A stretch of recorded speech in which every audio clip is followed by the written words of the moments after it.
Assalamualaikum warahmatullahi wabarakatuh. Nama saya Fahri Herana dari kelas 12 IPA 3. Di sini saya akan mempresentasikan gambar di slide 2, 3, 4, dan 5. Gambar di slide kedua merupakan salah satu percobaan Francesco Redi mengenai teori biogenesis. Pada tahun 1688, Redi mempublikasikan hasil penelitiannya yang berjudul Percobaan pada Usul-usul Serangga. Eksperimen dalam buku tersebut berhasil memetakan teori abiogenesis dan memunculkan teori biogenesis.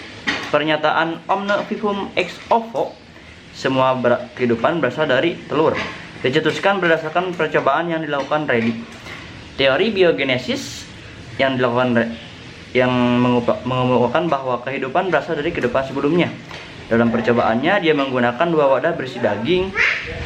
Yang pertama dibiarkan terbuka, sedangkan yang lainnya ditutup. Pada wajah yang terbuka, belatung ditumbuh pada daging, sedangkan pada wadah yang lainnya tidak ada pertumbuhan belatung. Konsep biogenesis tersebut belum sepenuhnya dapat diterima hingga Louis Pasteur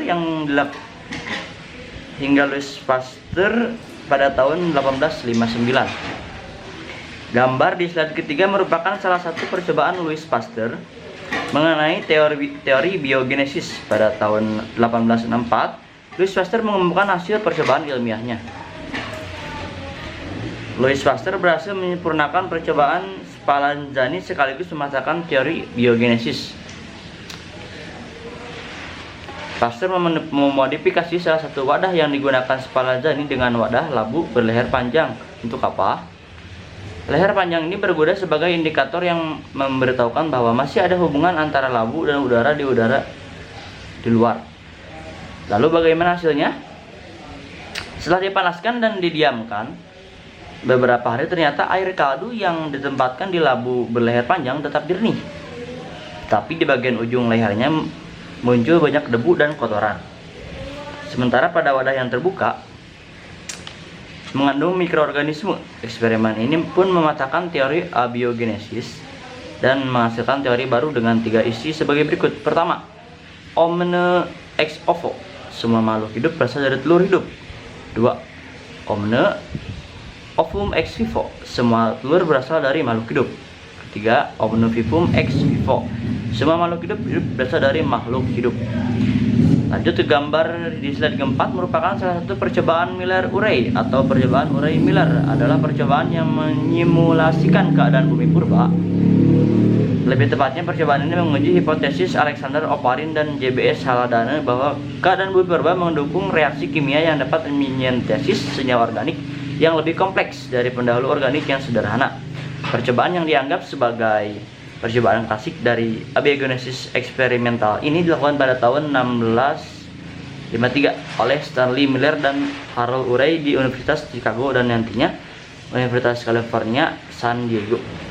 Hasilnya diterbitkan 1 tahun kemudian setelah kematian Miller pada tahun 2010. Ilmuwan memeriksa botol kecil yang digunakan oleh Miller dan menemukan bahwa terdapat lebih 20 macam asam amino yang dihasilkan dari percobaan ini.